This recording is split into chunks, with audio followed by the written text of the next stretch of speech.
After 3 long weeks in a deep coma, Emma Hayes finally opened her eyes at Westside Medical Center.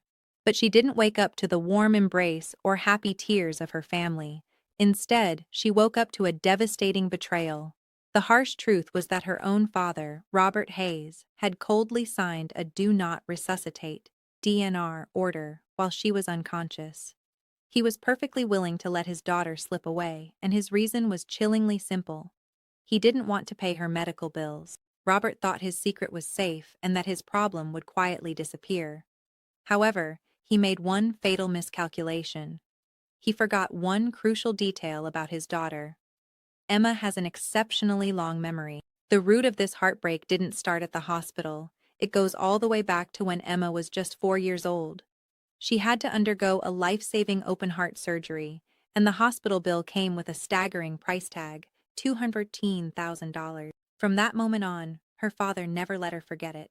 Instead of being treated like a daughter, she was treated like an unpaid bill. Robert constantly berated her, making sure she knew she was nothing more than the family's financial burden. The blatant favoritism in the house was impossible to ignore. Her older sister, Olivia, was treated like an investment. Olivia received everything handed to her on a silver platter: paid college tuition, unwavering support, and endless praise. Meanwhile, Emma was left to fend for herself, scraping by on her own just to survive. Over the years, Emma internalized this toxic dynamic. She grew up carrying a deep, heavy sense of guilt, genuinely believing that she owed her family for simply existing. Here at Family Life Stories, we have explored many hidden family struggles and painful dynamics together. If you are listening to this right now and you see a reflection of your own life in Emma's journey, if you have ever been the one expected to quietly endure unfair treatment or carry the heavy burden of your family's expectations, please consider hitting the like button and subscribing to our channel. But please, only do so if this story truly resonates with your heart. Amidst the freezing emotional distance of her parents, there was one singular bright light in Emma's life: her grandmother, Eleanor Vance. Eleanor was the only person who offered Emma genuine, unconditional love, completely separate from price tags, debts, or hidden resentments. She lived in a cozy, modest house on Maple Street in Pasadena, California, and for Emma, that quiet home was the only true sanctuary she had ever known. During her final days, as her health began to rapidly decline, Eleanor clearly sensed the dark intentions brewing within her own son. She knew exactly what Robert was truly capable of. Just before she passed away, Eleanor pulled Emma close and left her with a cryptic yet deeply comforting message. With a frail but fiercely determined voice, she promised Emma that she had taken care of everything. She gave her strict instructions to wait patiently for a specific phone call, telling her to keep an ear out for an attorney named James Sterling, who would find her when the time was right. Emma didn't fully grasp the magnitude of those final words at the time, but the glaring red flags started appearing almost immediately after Eleanor took her last breath. Instead of honoring his mother's legacy, Robert took complete aggressive control of the arrangements. He hastily organized a remarkably brief, closed-off funeral, rushing through the entire grieving process with alarming speed. It wasn't a farewell driven by sorrow. It was a highly suspicious cover-up, leaving Emma in the dark, wondering what exactly her father was rushing to hide. The real tragedy struck not in the quiet of a living room, but on a dark road in the early hours of the morning. Emma was involved in a horrific, near-fatal car accident. Her injuries were critical, requiring immediate, extensive surgery to save her life. As the medical staff desperately scrambled to keep her stable, they made an urgent, frantic phone call to her listed emergency contact, her father, Robert. When Robert finally arrived at Westside Medical Center, the nurses expected the typical panic of a terrified parent. Instead, they were met with something entirely chilling. Robert didn't rush to the intensive care unit. He didn't ask a single doctor if his daughter was conscious, if she was in pain, or if she was even going to survive the night. He only cared about one thing. He looked the surgeon dead in the eye and asked a single, calculated question: how much is this going to cost? Upon hearing the massive estimate for the emergency procedures, Robert made a decision that would expose his true character forever. Falsely claiming that Emma had no legally appointed healthcare proxy, he asserted his right as her next of kin. Without a single tear or a moment of hesitation, he coldly signed a "Do Not Resuscitate" (DNR) order. He actually looked at the medical professionals and justified his twisted choice by calling his own flesh and blood a financial drain. With the ink barely dry on what was effectively his daughter's death warrant, Robert turned around, walked out of the hospital, and calmly drove home to go to sleep. Fortunately, head nurse Nancy Wheeler had been standing just a few feet away, quietly listening to the entire cold-blooded exchange. A seasoned veteran of the ER, Nancy had seen her fair share of family drama, but watching a father casually condemn his own daughter over a medical bill was an entirely new level of. Refusing to let Emma die because of Robert's greed, Nancy immediately sprang into action. She rushed to the nurses' station, pulled up Emma's hospital records, and began digging.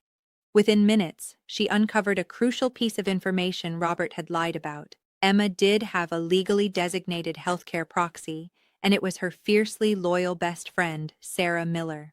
Nancy picked up the phone and made the frantic midnight call. Without wasting a single second, Sarah grabbed her keys and sped through the pouring rain, driving desperately in the dead of night to reach Westside Medical Center. She burst through the hospital doors with only moments to spare. Shaking but determined, Sarah legally revoked the fraudulent DNR order right then and there. She frantically signed the necessary authorizations, giving the surgeons the green light to rush Emma into the operating room and save her life. While the medical team fought tirelessly to keep Emma breathing, Nancy made sure Robert wouldn't get away with his malicious actions. She sat down at her computer and quietly filed an official, detailed incident report. She documented every chilling word Robert had spoken, creating an undeniable paper trail of evidence that would soon come back to haunt him. While Emma was literally fighting for her life on the operating table, her father was already moving on to his next ruthless scheme. Fully convinced that his daughter wouldn't survive the night, Robert didn't spend his time grieving or praying for a miracle. Instead, he coldly executed a dark, calculated plot to steal her inheritance. Without a shred of remorse, he forged Emma's signature on a fraudulent power of attorney document. Using this fake paperwork, he illegally transferred the ownership of the Pasadena house, the very home her grandmother Eleanor had secretly left to her, directly into his own name. But Robert didn't stop there. He immediately took that stolen deed to a bank and leveraged the property, taking out a massive $280,000 mortgage against it. He didn't do this to pay off Emma's medical bills or secure her future. Instead, he walked away with the cash to quietly pay off his massive, hidden gambling debts, assuming he had just brilliantly solved all of his financial problems in one single night. Do you really think a secret buried in this much darkness and absolute cruelty can stay hidden forever? If you are eagerly waiting for the moment Emma finally turns the tables and makes Robert face the consequences of his ultimate betrayal, type the number 1 in the comments section right now. I am so curious to know exactly how many of you are still closely following every single pulse-pounding twist of this story. Against all odds, Emma finally woke up from her deep coma. The bright fluorescent hospital lights were disorienting, but nothing could have prepared her for the harsh reality she was about to face. As she slowly regained her strength, head nurse Nancy sat quietly by her bedside and gently delivered the crushing news. Nancy revealed the undeniable truth about the DNR order, explaining exactly how Robert had coldly attempted to sign her life away while she lay unconscious. Emma was absolutely stunned, her heart breaking as she fully realized the horrifying depths of her father's betrayal. But the devastation didn't stop there. Remembering her grandmother's cryptic final words, Emma immediately reached out to attorney James Sterling. The ensuing phone call brought a second, unimagined. James regretfully informed her that Robert had completely stolen her inheritance, illegally transferring the deed to the Pasadena house and secretly taking out a massive. Just when Emma felt she might shatter under the weight of these ultimate betrayals, James visited her hospital room carrying a crucial lifeline, a sealed, handwritten letter from her late grandmother, Eleanor. As Emma read the words on the page, she felt a profound sense of warmth. Eleanor's letter was filled with unconditional love, but it also contained a fierce, unwavering directive to protect what was rightfully hers. The message was crystal clear. Wiping away her tears, Emma's quiet grief quickly transformed into an unbreakable resolve. She wasn't going to be a victim anymore. She was finally ready to fight back. A few days later, the door to Emma's hospital room slowly creaked open. In walked Robert and her older sister, Olivia, carrying a generic bouquet of flowers and wearing perfectly rehearsed masks of grief and they approached her bedside, playing the roles of the terrified, loving family members who had been worried sick about her survival. Robert even managed to squeeze out a few fake tears, holding Emma's hand and whispering about how incredibly thankful he was that his little girl had miraculously pulled through. It took every ounce of strength Emma had left to keep her expression completely neutral. She looked up at the very man who had just tried to end her life and steal her future, and she forced herself to smile back. She knew that if she showed even a hint of anger or resentment, it would immediately tip them off and ruin everything. So, she played her part flawlessly. She nodded, spoke softly, and maintained the illusion of the naive, obedient daughter they still firmly believed her to be.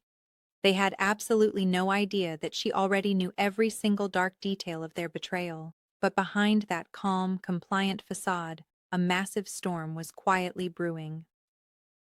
As soon as Robert and Olivia left the room, Emma's demeanor instantly shifted. She wasn't just sitting in that hospital bed recovering, she was meticulously plotting. Working closely in the shadows with her fiercely loyal best friend Sarah and her razor-sharp attorney James Sterling, Emma was quietly laying the groundwork for a flawless, legally devastating counterattack. The ultimate showdown didn't happen in a courtroom. It took place during the monthly community gathering at Oak Ridge Community Church. This was the exact place where Robert had spent years carefully cultivating his pristine image as a devoted, highly respected, standing confidently at the microphone before a captivated audience of 120 congregation members. Robert began to deliver a hypocritical speech about the profound importance of faith, sacrifice, and the unbreakable bonds of family. Just as the sanctuary doors opened, Emma walked down the center aisle, her sudden appearance sending a ripple of shock. Without asking for permission, she calmly stepped up to the podium. Standing shoulder to shoulder with her attorney, James Sterling, Emma didn't just interrupt her father, she systematically dismantled his entire life's lie in front of everyone who trusted him. First, she presented the official hospital incident report, reading aloud the exact chilling words Robert used when he signed the DNR order to let her die over a medical bill. As the crowd gasped in horror, James Sterling opened his briefcase. He pulled out the undeniable proof of Robert's financial crimes, the forged power of attorney, and the fraudulent mortgage documents used to steal her grandmother's house. Trapped under the glaring lights and the stunned stares of his community, Robert's carefully crafted moral facade shattered into a million pieces. Seeing the undeniable truth exposed, her sister Olivia panicked and fled the church in absolute disgrace. The consequences were swift and absolute. The bank immediately froze the fraudulent mortgage, and Robert found himself facing severe criminal fraud charges. Stripped of his church position and with his business ruined, he lost everything. Soon after, Olivia called, crying as she confessed her cowardice, but Emma firmly set her boundaries and refused to be dragged back into their toxicity.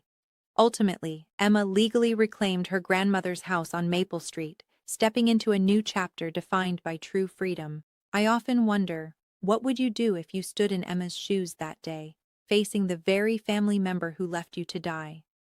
Would you stay silent, or would you bravely speak the truth? Share your thoughts in the comments below. And if today's story brought you value, sharing this video might be the exact spark someone else needs to finally set boundaries in their own life.